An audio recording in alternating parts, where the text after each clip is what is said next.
बेवफा recording studio Nawada. ठीक से भी जानवा बाबा चढ़ते सवनमा तोहर करब पूजनमा बाबा चढ़ते सवनमा तोहर करब पूजनमा बाबा हमारा पगली पर रखिया ठीक से धियानवा बाबा हमारा सोनमा के रखिया ठीक से धियानवा बाबा हमारा पगली पर रखिया चढ़ते सवनमा तोहर करब पूजनमा बाबा चढ़ते सवनमा तोहर करब पूजनमा बाबा हमारा पगली पर रखिया ठीक से धियानवा बाबा हमारा सोनमा के रखिया ठीक से धियानवा बाबा हमारा पगली पर रखिया हमारा पगली पर रखिया ठीक से धियानवा बाबा हमारा सोनमा के रखिया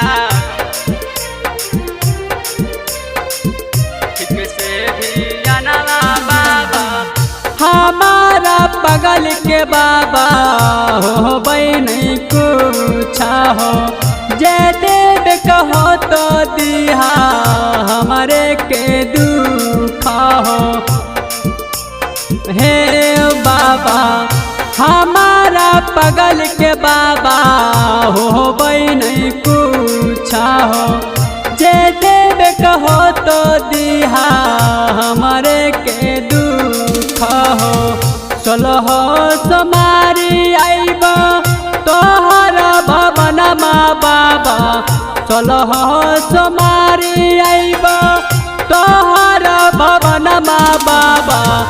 हमारा पगली पर रखिया ठीक से धियानवा बाबा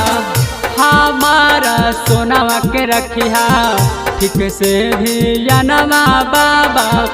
हमारा पगली पर रखिया हमारा पगली पर रखिया ठीक से धियानवा बाबा हमारा सोनमा के रखिया ठीक से धियानवा बाबा ना चाही सोना चांदी नहीं रामोतिया हो पगली पर आबे न दिहा कौनो भी पतिया हो हे बाबा ना चाही सोना चांदी नहीं रामोतिया हो पगली पर आबे न दिहा कौनो भी पतिया हो दिलीप कुपेसर गई तो तोहरा भजनमा बाबा दिलीप कुपेसर गई तो तोहरा भजनमा बाबा हमारा पगली पर रखिया ठीक से धियानवा बाबा हमारा सोनमा के रखिया ठीक से धियानवा बाबा हमारा पगली पर रखिया।